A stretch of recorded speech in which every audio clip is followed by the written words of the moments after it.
begini manusia. UNESCO menetapkan pencak silat sebagai warisan budaya. Nah, kira-kira menurut Mangku sendiri ini, bagaimana agar seni pencak silat ini terjaga keasliannya dan dapat mempertahankan suatu anak kita ya? Kira-kira gimana Pak? Ya, kalau menurut saya untuk pelestarian pencak silat, terutama yang dikatakan silat asli dari Jawa Barat misalnya, itu seenggaknya pelatih itu harus benar-benar memahami dari jurus-jurusnya gitu. Soalnya takutnya si pelatih itu cuma belajar seni ibing aja, akhirnya melatih murid-muridnya itu cuma seni ibing aja, nggak dari dasarnya. Soalnya diantaranya ada membuat seni ibing diambil dari gerakan jurus-jurus. Jadi seenggaknya pelatih itu harus memahami jurus. Jadi melatih ke anak didik itu beri dulu jurus. Istilah jurus, bila dia pingin istilahnya seni ibingnya, baru dikasih seni ibing. Nah nanti dia itu kalau melatih nantinya ke sana juga bakal dari jurus dulu. Tapi kalau tidak dari jurus dulu, bisa-bisa nanti kesananya bakal hilang. Bakal hilang. Dilatihnya ibing lagi. Sedangkan suatu waktu seorang guru kan bila kita belajar seni silat itu harus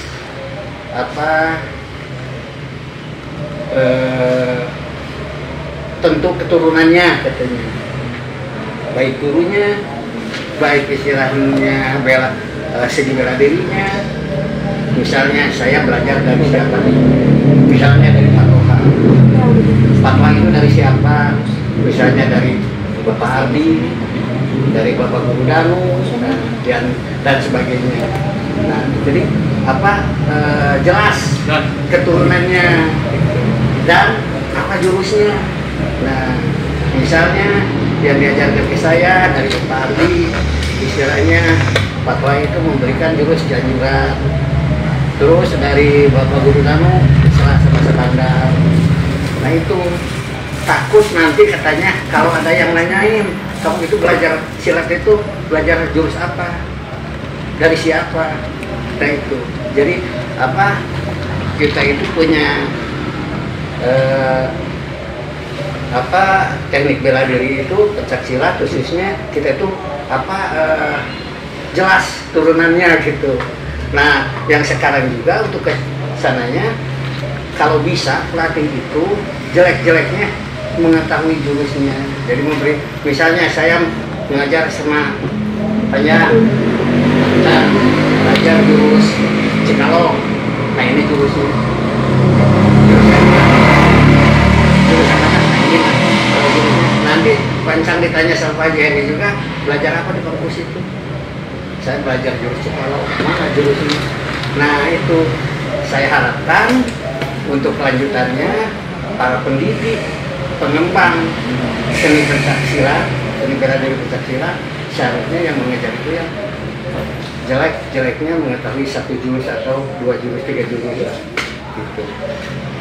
Insya Allah untuk kesananya berkembangnya nggak bakalan putus.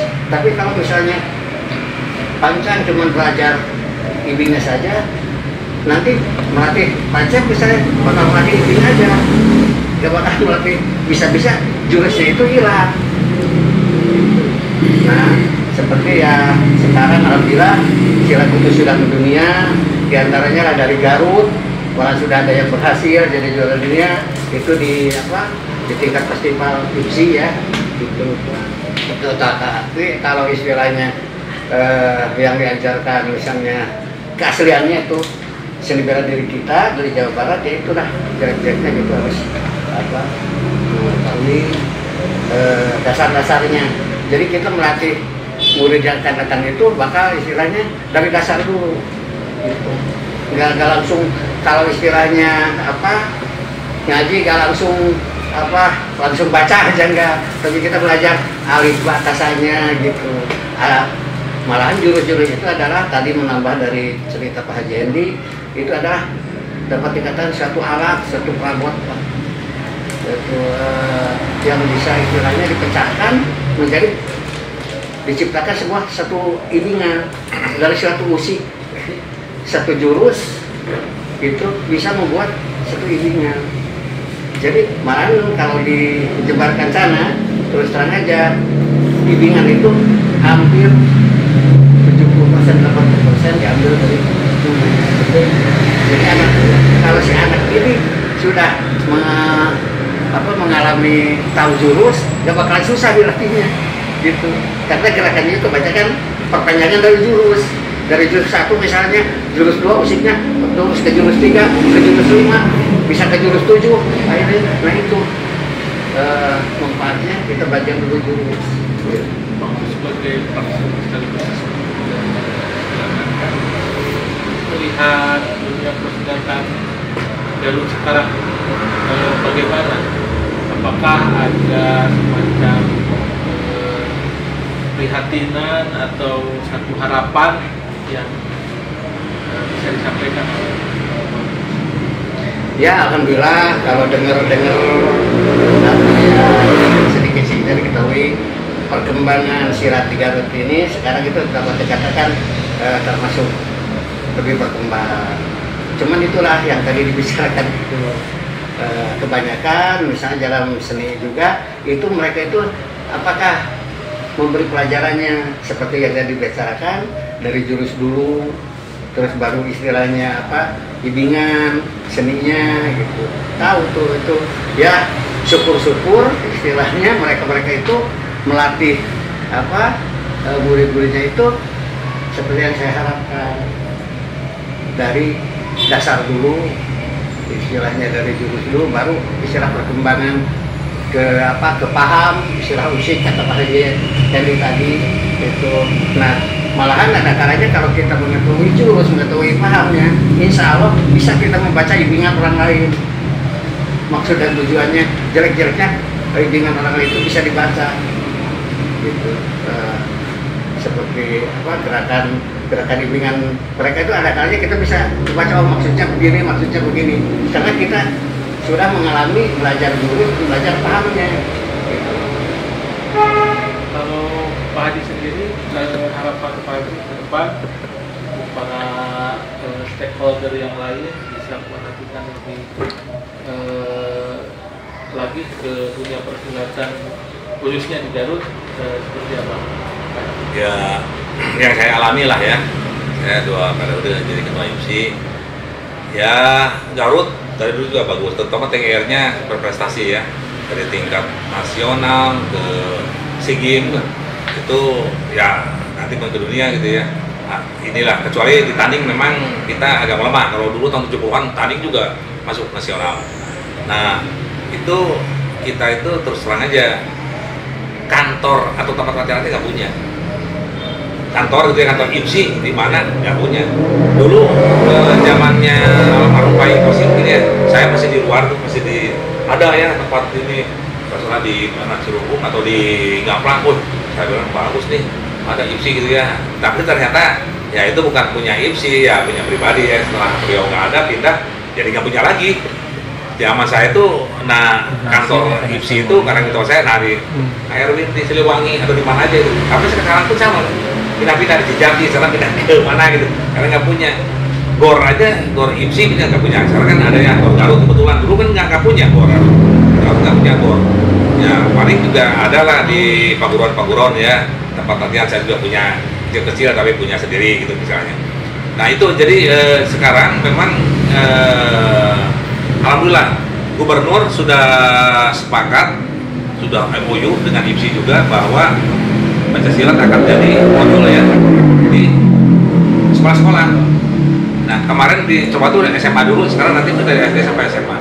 Jadi wajib. Nah IMSI juga lagi mempersiapkan pelatihnya kan harus yang bersertifikasi, harus betul. Jadi harus sama lah. Kalau sekarang mungkin ada di sekolah-sekolah tapi ya sporadis ya, formal. Nanti itu akan formal dan si pelatih juga akan digaji biasa seperti ini, seperti pengajar gitulah ya. Nah mudah-mudahan dengan begitu, karena terus terang tadi mungkin nyambung ke Bang Gus juga bahwa harapan kita itu untuk bagaimana sih menjaga Pancasila itu? Tentu kan tadi harus dipelajari, misalnya baik dari jurus ataupun dari seninya. Nah itu bagaimana? Saya juga punya background, ya punya pembantu ya. Tapi beda dengan zaman dulu tuh saya harus bayar pun datang, bayar jauh pun saya datang. Sekarang enggak, saya digratiskan, ada air, ada makanan, ada apa, nggak datang anak-anak itu susah. Nah satu-satunya yang efektif adalah di sekolah tadi. Jadi bagus itu gubernur. Ya dengan setelah ya UNESCO tadi kan, UNESCO sudah mengakui bahwa Pancasila adalah suatu budaya yang tak benda ya dari Indonesia khususnya Jawa Barat. Nah beliau langsung melanjutkan untuk menyimpan ataupun memuat Pancasila menjadi muatan lokal. Nah itu untuk apa? Ya untuk menjaga tadi. Mudah-mudahan ya mungkin awalnya nanti dari seninya dulu mungkin ya, tapi tadi itu harapan sih dengan ininya dia menguasai dengan jurusnya baru seninya, jadi yang sampai hilang lah gitu ya, mudah-mudahan tidak hilang. Dan karena ya banyak juga hal-hal lain yang malah dikuasai oleh orang asing, jadi kita malah nggak bisa, orang asing bisa ya. Bahasa Sunda aja, bahasa Sunda kalau mau ngambil doktor yang dari IKIP, ini orang Garut, dokter siapa yang orang Pamubek tuh di mana di Leiden. Iya, Susiana. Iya, di Leiden mengambil di dokter, coba ngambil dokter untuk sastra Sunda, lu kalah kawalana ke Belanda. Harusnya kan di kita di sini. Nah itu berarti orang Belanda menguasai dan nyimpan datanya rapi. Nah kita tuh memang kelemahan itu. Kita tuh kelemahannya itu di data ya.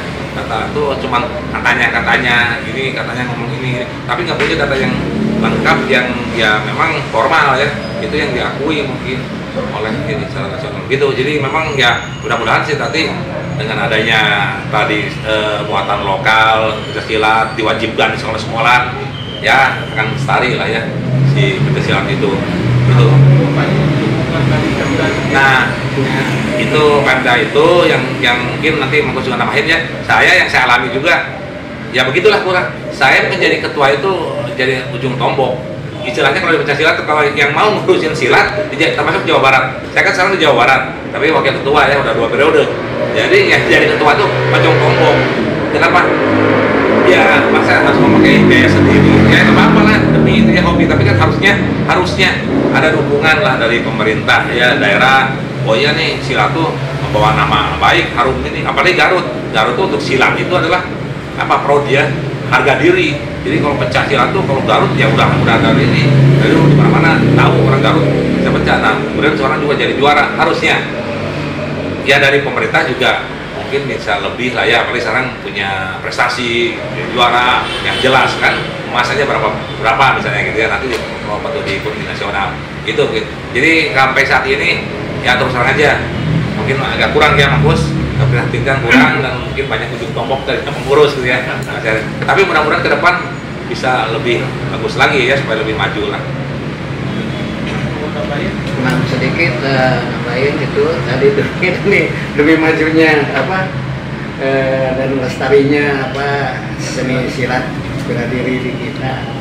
Ya di samping kita harus mempelajari teknik-teknik jurusnya atau seninya itu.